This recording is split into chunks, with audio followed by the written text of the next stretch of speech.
বিসমিল্লাহির রহমানির রহিম। আমি একটা লাইভ দেখলাম, আমাকে নিয়ে লাইভটা করেছেন বর্ষা চৌধুরী। আমি ওনার নামটা আমার মুখে নিতে চাই নাই, কিন্তু আপনাদের কাছে ক্লিয়ার করার জন্য আমি তার নামটা নিয়েছি।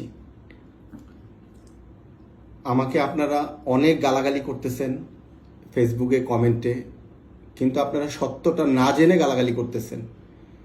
পৃথিবীতে মেয়েদের কথা সবাই বিশ্বাস করে, ছেলেদের কথা শত সত্য হলেও একটু কম বিশ্বাস করতে চায়। এজন্য আপনারা যেন আমার কথা বিশ্বাস করেন, এজন্য আমি নিরুপায় এবং অসহায় হয়ে, এই যে দেখেন আমার সামনে আল্লাহর পবিত্র কোরআনটা আছে, এবং আল্লাহর পবিত্র কোরআনের মধ্যে হাত রেখে আমি বলছি, আমি সৎ জ্ঞানে যতটুকু সময় কথা বলবো, যদি একটি কথা মিথ্যা বলে থাকি, আল্লাহ রাব্বুল আলামিন যেন আমাকে সাথে সাথে শাস্তির ব্যবস্থা করেন। আমি প্রথমে বলি যে বিয়ের ঘটনা। আমি আমাদের শিল্পী সমিতির প্যানেল পরিচিতিতে ওনাকে দেখি, প্রথমেই আমি দেখি যে ওনার এই জায়গাটা পোড়া। এটা দেখে আমার খুব খারাপ লাগছে যে একটা মেয়ের এইটুকু পোড়া, এটার জন্য হয়তো তার বিয়ে হয় না। তখন আমি নিজে আগ্রহ করে ওনার ফেসবুক আইডিটা নেই, কিন্তু আমি কোনো নক করি না ওনাকে, উনি আমাকে নক করে। এরপরে একটা পর্যায়ে আমি ওনার সাথে একটু কথা বলি, উনি আমার সাথে কথা বলে, উনি আমাকে ডিরেক্ট বিয়ের প্রপোজাল দেয়। বিয়ের প্রস্তাব দেওয়ার পর আমি ওনাকে না করিনি, আমিও কথা বলি, ওনার সম্পর্কে জানার চেষ্টা করি। একটা সময় আমি যখন জানি যে উনি বিবাহিত, ওনার 2টা সন্তান আছে, তখন আস্তে আস্তে আমি ওনাকে অ্যাভয়েড করার চেষ্টা করি। এর মধ্যে আমার একটা ছবির শুটিং চলে গোয়ার। এই ছবির শুটিং করতেছি আমি দীপজল সাহেবের বাড়িতে। তো আমি যখন ওনাকে অ্যাভয়েড করা শুরু করি, উনি প্রতিদিন দীপজল সাহেবের বাড়িতে যায়, আমার শুটিং স্পটে যায়। পরে আপনার এর মধ্যে কথা বলতে বলতে আমি জানি যে ওনার 2 ঘরে 2টা বাচ্চা, মানে 2টা বিয়ে হয়েছে, 2 ঘরে 2টা বাচ্চা। তখন ওনাকে আমি একদিন ফুললি অ্যাভয়েড করি, বলি যে প্লিজ আপনি আমার সাথে যোগাযোগ করবেন না, এটা সম্ভব না। পরে উনি আবার আমার শুটিং স্পটে যায়, যাওয়ার পরে উনি হাত কেটে রক্তাক্ত করে ফেলে ওনার হাত। দেখবেন যে বিয়ের আগে ওনার হাত কাটা ছিল, রক্তাক্ত করে, এবং আমাকে বলে যে আপনি আমার সাথে চ্যাটিং করে কথা বলছেন, আপনি যদি আমাকে বিয়ে না করেন তাহলে আমি সুইসাইড করব। এরপরে আমি ওনাকে আস্তে আস্তে বোঝানোর চেষ্টা করে আমি ওনাকে পাঠিয়ে দিই। দেন আমার শুটিং শেষ হয় 14 তারিখ। 15 তারিখে আমি আমার বাসায় আসবো ঢাকা। হঠাৎ করে কেন জানি 15 তারিখে আমি অসুস্থ হয়ে যাই। অসুস্থ হওয়ার পর আমার যে ডিরেক্টর আছেন, প্রোডাকশনের লোকজন আছেন, এবং ওইখানে যারাই ছিলেন সবাই আমাকে হসপিটালে নিয়ে যায়। বর্ষাও কিভাবে শুনে আমার ওই হসপিটালে যায়, আমাকে হসপিটালে চিকিৎসা করায়, এবং চিকিৎসা করানোর পর বর্ষা আমাকে ওনাদের বাড়িতে নিয়ে যায়, উনি যেখানে থাকেন যাত্রাবাড়িতে। তো সারা রাত বর্ষা আমার সাথে থাকে, সাথে ওনার 2টা ভাই ছিল, উনি সারা রাত আমার সেবা করছে। এরপরে সকালবেলা উনি আমাকে বলতেছে যে বিয়েটা কালকে 16 তারিখে। পরে আমি বললাম যে আমি তো অসুস্থ। পরে উনি বলছে আমাদের খুব জাঁকজমটভাবে বিয়ে করার কথা ছিল, আমি ওইভাবে জাঁকজমটভাবে করব না, আপনার শুধু বিয়েটা হয়ে যাবে। সেই 15 তারিখেই সন্ধ্যার বেলায় ওনাদের বাড়িতে আমি অসুস্থ, আমাকে ওনাদের পরিবারের সবাই এক পর্যায়ে আমি বলবো যে জোর করেই আমার গায়ে হলুদ করে, এবং আমার মধ্যে একটা সফট কর্নার আসে যে আমি যেহেতু অসুস্থ, উনি যেহেতু আমাকে সেবা করছে, আমি না কোনো কিছুতে আর না করতে পারতেছিলাম না। আমিও মানে রাজি ওনা রাজি, রাজি ওনা রাজি, এরকম একটা অবস্থা আমার ছিল। তারপর বিয়ে হয়ে গেল। উনি আমাকে যে কমপ্লেনটা দিছে যে বিয়ের 3 দিন পর আমি তার কাছে টাকা চাইছি, আল্লাহর পবিত্র কোরআন শরীফের মধ্যে হাত রেখে আমি বলছি, সে আমাকে হয়তো আপনার দেখা গেছে যে গাড়িতে গ্যাস নিব, সে 500 টাকা দিছে, 1000 টাকা নিছি, এছাড়া তার কাছ থেকে আমি একটি টাকা নেইনি। আমি বিয়ের দিন তাকে 1.5 লক্ষ টাকা নগদ দিয়েছি, বিয়ের দিন 1 লাখ, এরপরে দিয়েছি 50,000, 1.5 লাখ টাকা নগদ দিয়েছি। এবং এখন পর্যন্ত প্রায় তার এবং তার পরিবারের, যেমন তার মেয়েকে একটা ফোন কিনে দিছি, তার মাকে একটা ফোন কিনে দিছি, বর্ষাকেও আমি একটা ফোন কিনে দিয়েছি, তার বাবার চিকিৎসার জন্য আমি হসপিটালে বর্ষার মায়ের হাতে আমি টাকা দিয়েছি। এরপরে আমি আমার বাসা ভাড়া আমি বাসা ভাড়া আমি নিছি, পরে উনিও বাসা ভাড়া দিছে, বাসা ভাড়া আমি নিছি, সব মিলিয়ে। এবং দেখবেন যে ওনার ছেলের জন্মদিন আমি পালন করেছি, এবং কি ওনার স্বামীর মৃত্যুবার্ষিকীর দিন আমি রাসেল মিয়া নিজে রান্না করে আমি বলছি যে উনি তো আপনার হাজবেন্ড ছিল, তো এখন নাই, আমি আসাতেই ওনার মৃত্যুবার্ষিকী আপনি পালন করবেন না? গত 2 বছর করতেছেন। আমি নিজে বাজার করে রান্না করে আমি তার মৃত্যুবার্ষিকী পালন করেছি। সব মিলিয়ে আমি তার পিছনে প্রায় 6 লক্ষ টাকা খরচ করেছি, কিন্তু তার কাছ থেকে আমি 1টি টাকাও নেইনি, যেই অভিযোগটা সে আমাকে দিয়েছে, আল্লাহ সাক্ষী।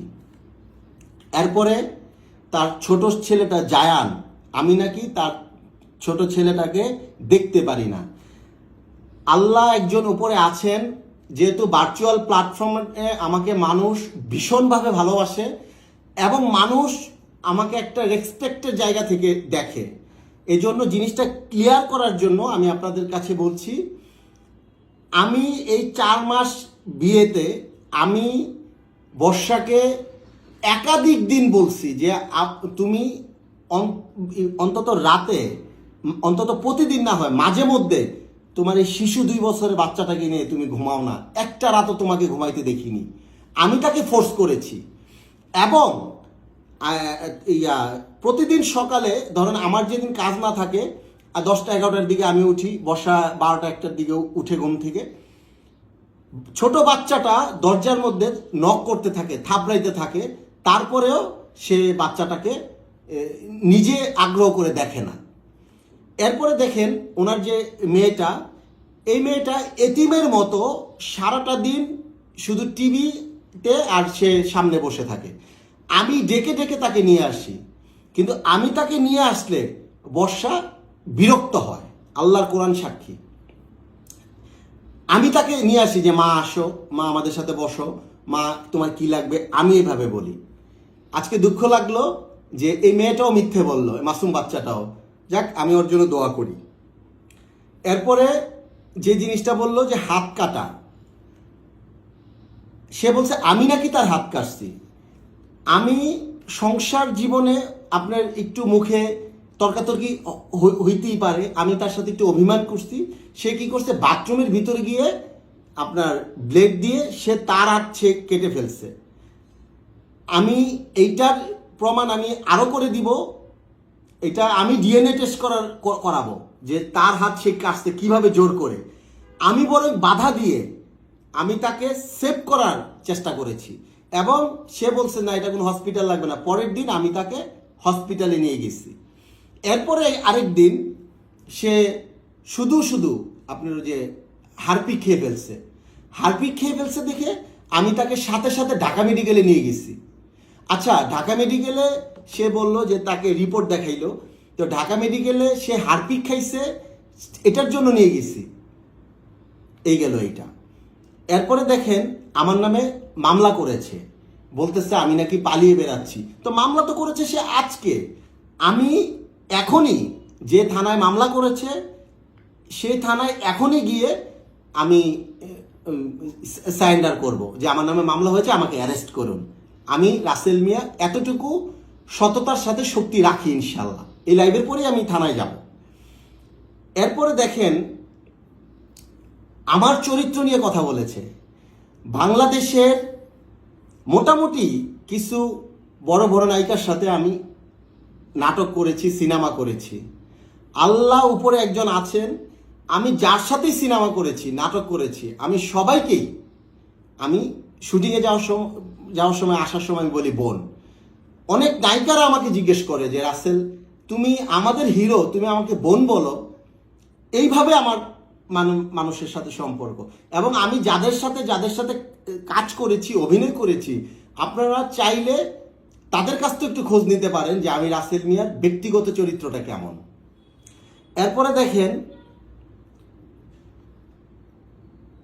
এই যে আমি এখন জেলে যাব, আমি জেলে গেলে বিশ্বাস করবেন কি না, আমি মাসের পর মাস, বছরের পর বছরে যদি জেলে পড়ে থাকি, আমার দেখতে যাওয়ার মতন এমন একজন লোক আমার নাই। আপনারা বলেন সে অসহায়, বিশ্বাস করেন তার মা আছে, বাবা আছে, ভাই আছে, বোন আছে, ছেলে আছে, মেয়ে আছে, তার চতুর্দিকে মানুষের অভাব নাই, এবং তার বিশাল একটা আত্মীয় স্বজনের গোষ্ঠী আছে পুরান ঢাকাতে। অসহায় এখন কে বলেন? অসহায় আমি নাকি অসহায় উনি? তো আমি শুধু এইটুকু বলবো যে আমি একটা অসহায় মেয়ে ভেবে আমি বিয়ে করে আমি ভাবছি যে মানুষ কতদিন বাঁচে। আমার জীবনে একটা দুর্ঘটনা ছিল, আমি তাকে বিয়ে করে তার জীবনটা, তার সন্তানদের পাশে থেকে আমি একটা ভালো কাজ করে যাই। কিন্তু বিশ্বাস করেন বিয়ের পর আমি একেবারে অসহায় হয়ে গেছি। তো আমি শুধু এইটুকু বলবো, আমি এখন স্যারেন্ডার করব থানায়। তো আমার যদি আমি বছরের পর বছর হয়তো আবার লাইভে কবে আসবো আমি জানি না, কারণ একটা মামলা হওয়ার পর আপনার আমি সারাটা জীবন মানুষের জন্য লড়ে গেছি, একটা মামলা হওয়ার পর তার আত্মীয় স্বজনরা দৌড়ায়, এরপরে আপনার জামিন চায়। তবে আমার মনে হয় না যে আমি রাসেল মিয়ার জামিন চাওয়ার জন্য আল্লাহর দুনিয়া এই পৃথিবীতে কেউ আছে। তো আমি এতটাই অসহায়, এবং দেখেন আজকে আমি পুরুষ মানুষ হওয়ার পরেও আমি মিথ্যার শিকার, এবং আমি কিন্তু তার নামে একটাও বদনাম বলি নাই, কারণ আমি একদিন হলেও সংসার করছি। আমি কোনো বদনাম আমি বলবো না, কারণ পৃথিবীর সব মানুষের কাছে আমার ভালো হওয়ার দরকার নাই, কারণ আল্লাহ জানে আমি কোরআনের সামনে আমার কতটুকু সততা এবং আদর্শ থাকলে আমি কোরআনটা সামনে রেখে আল্লাহকে হাজির নাজির করে সবগুলো কথা বললাম। আমি এখনো বলছি এই কথাগুলোর মধ্যে আমার জানার মতো একটি মিথ্যা কথা নাই। তো আমি দেখেন আমি খুব মানবতার জীবনযাপন করি। আজকে এটা আমারই দেওয়া একটা মাদ্রাসা ছিল, এখানে 6-7 জন এতিম বাচ্চা থাকে। এই যে দেখেন, এই যে আমি কোথায় ঘুমাই, দেখাও তো একটু ভাই। আমি তার বাসা থেকে চলে আসছি আজকে 4 দিন ধরে আমি এই ফ্লোরটার মধ্যে শুয়ে রয়েছি, ঘুমাচ্ছি এখানে। আর এই যে এখানে 6-7 জন এতিম বাচ্চা আছে, মাদ্রাসাটা আমারই দেওয়া। তো আমি রাসেল মিয়া বছরের পর বছর জেলে থাকলে আমি শুধু এটুকু বলবো যে আমাকে যারা অতিরিক্ত ভালোবাসেন আপনারা আমার জন্য দোয়া করবেন, আমি যেন এই মিথ্যা থেকে বেঁচে উঠতে পারি।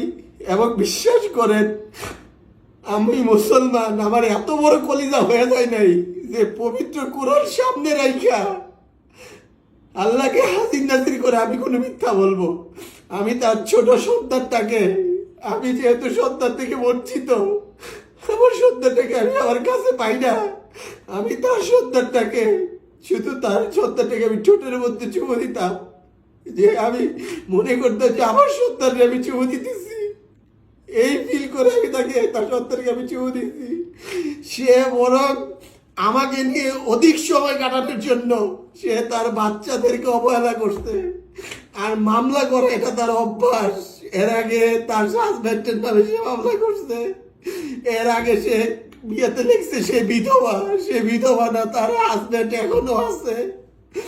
এবং আমি এইটুকু বলবো যে আমার জীবনটাকে, আমার এই বর্ণাঢ্য কেরিয়ার, আমি ভাই আমার এই ইন্ডাস্ট্রিতে বলেন, আমাকে যে একটা মানুষ হাত ধরে যে একটা চলচ্চিত্রে নিয়ে যাবে বা নাটকে নিয়ে যাবে এমন কোনো আত্মীয় স্বজন আমার ছিল না।